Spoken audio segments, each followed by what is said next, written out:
Hello and welcome back to 30 Days to Learn Photoshop. This is day 11, Eyedropper and Colour Sampler Tools. My name's Ben Gribbin, and in today's lesson we are going to learn how to use the Colour Sampler and Eyedropper tools, and we're also going to look at how to use swatches. So let's go ahead and open up Photoshop. And we did mention briefly in our toolbar walkthrough about the colour palette options that we have down here. Let's just run through those so you know exactly what they do. So these two squares here represent the foreground and the background colour. By default they will be black and white, and you can actually revert at any point to the black and white default colours by pressing either D on your mouse. So if you go to change the colours, for example, let's just show you how that works. If we press D, it reverts to the foreground being black and the background being white. We can actually reverse between these two by pressing switch foreground colours and background colours, clicking that little arrow there, or you can press X to do that on the keyboard. So in order to change the foreground and background colours, all you need to do is double click on that square, or single click, and it will open up the colour picker for the foreground colour. You can see that up there. That just reminds you, just in case you forget. So we can go ahead and use this bar here to change through the colours, and then we can use this box here to change through shades and tones of that colour. And we can go to black or white, as well as a very saturated version or a very murky colour. So that's just a kind of basic, almost a colour wheel, but it's a little bit more advanced. You can change the sort of colour layout if you wanted to do so. You can set it to RGB, you can do it as LAB, and you can do it by hue, saturation, brightness, red, green or blue. But the default is H because it allows you to get to all the different colours very quickly and very easily. So let's practice. We're going to change the foreground colour to red. Just use the very top red, very saturated bright red. Press OK, and that selects that colour as your foreground colour. Now let's just reverse that so we can change the foreground colour again. So let's this time change it to very bright purpley blue. So there you go. You can see we're switching between those very easily. And all you need to do is hit your brush tool, and it will actually now paint the foreground colour. So let's click, and that is the foreground colour. Let's reverse. That's the background colour. So that's how you use the foreground and background colour. It's just a way of being able to have two colours selected at the same time, and it does come in handy when using things like the gradient tool. So now the eyedropper tool, how does that work? Well, it works best when you're using photographs. So let's open up a photograph.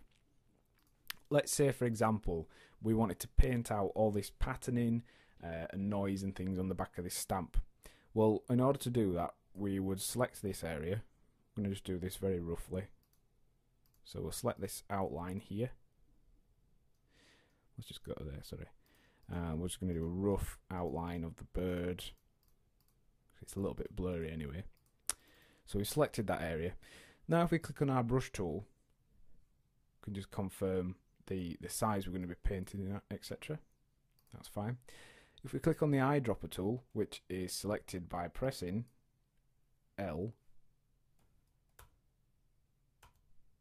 I. If you click on I, it will select the eyedropper tool, and what this does is it selects the colour that is underneath the end of the eyedropping tool.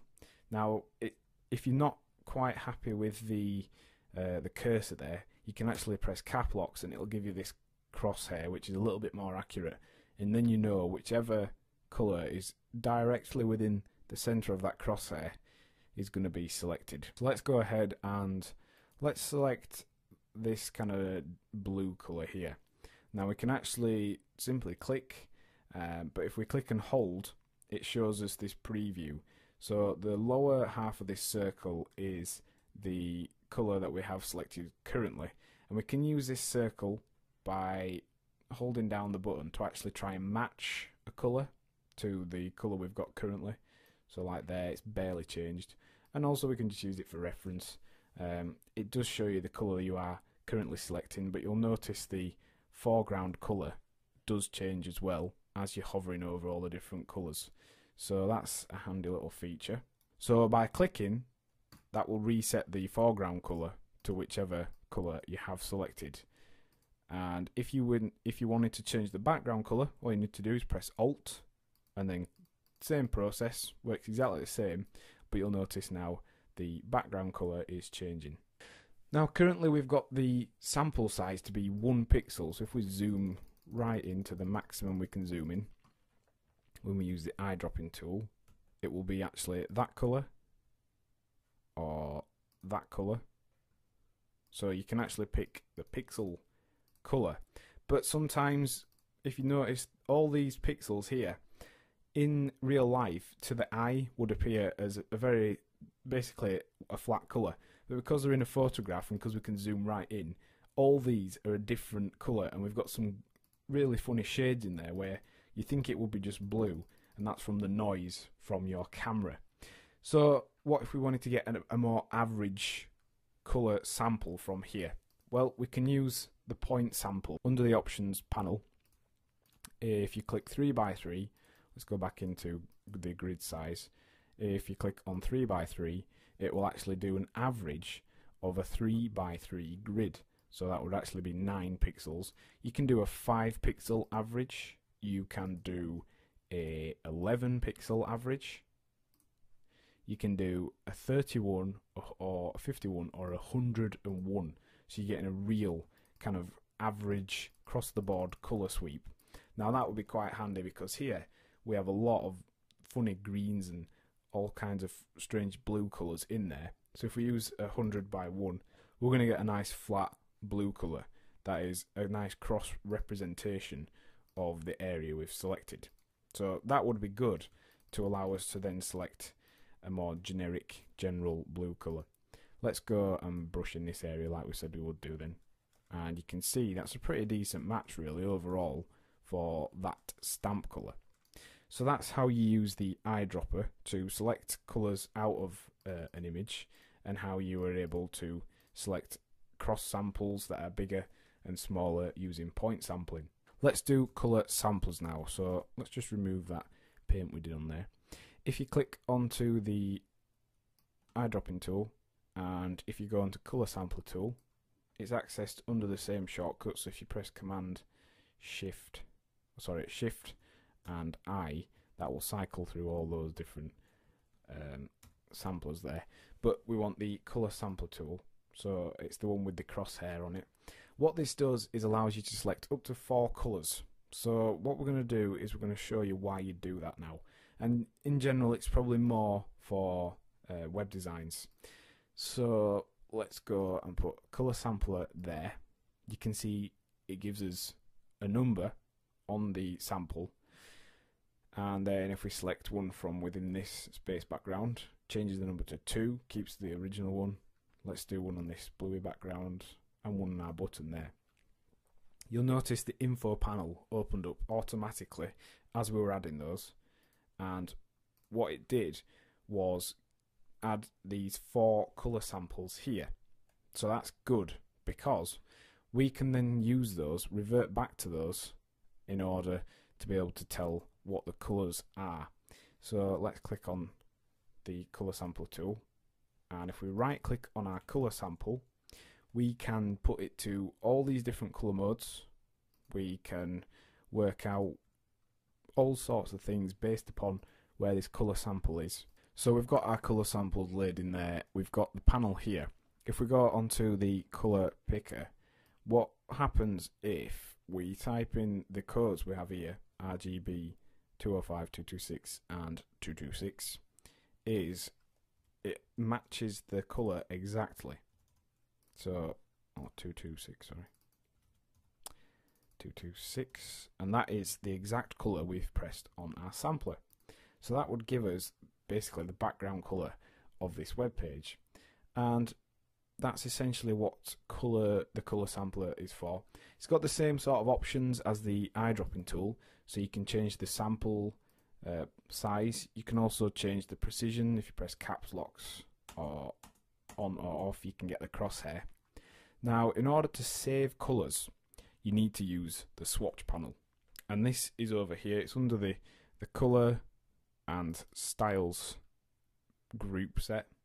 So we can actually add these colours to our swatch. Let's say we wanted to save the background colour of the website. If you just click on to this little button here, it creates a new swatch of the foreground colour. We could also then input the second one. So the second one is 122, 18 and 115. Essentially all this is the ingredients for a certain colour. So it's the amount of red, the amount of green and the amount of blue. It's a colour mode that is basically supported on screen and display and on the web. So we've inputted those colours, we've got the colour that's actually selected by that sampler, and we can add it to our swatch panel. So the swatch panel is a way of then being able to very quickly select the colour that we want. If we set both of these colours to just some random colours that we don't want, we could go and click over here. Let's say we want the background colour, we select that colour and we're able to paint that in. So that's why I use that, particularly on websites and things like that, because it allows you to create a colour palette and be able to switch between it very, very easily. In order to delete swatches, very easy. All you do is you can either press Alt and click on it and you see the icon changes to a pair of scissors. Unfortunately, there's no mass delete option for swatches, so you press Alt and click onto a swatch. That will delete it. You can then use those two colours there. And also you're able to load in different swatch palettes. There's lots already on the machine. There are operating system specific ones, Pantone colours, web colours, Windows colours. So that's a way of being able to switch between swatches. If you wanted to create a swatch from the foreground colour, you can do that very easily. Just let's say we want to select the kind of dark colour there. Click on that and you can see there's a button there, add to swatches. We can give it a name, so we could call this the banner bottom colour. Press OK and you see it's just been added to the swatch panel. And also if you set your foreground colour to the colour you intend to add to your swatch panel, you can just hit this button here and it will add it very quickly for you. So, what have we learned in today's lesson? Well, we've looked at how to use the Eyedropper tool to set foreground and background colours, and also how to use the colour sampler as well as swatches. And your task for this lesson is to open an image with a bright blue sky, and then using an 11 by 11 point sample average, select the strongest blue shade and the lightest blue shade at either end of the sky, so you've got those as your foreground and background colours. Next time on 30 Days to Learn Photoshop, we'll be looking at the bucket and gradient tools. Thanks for listening.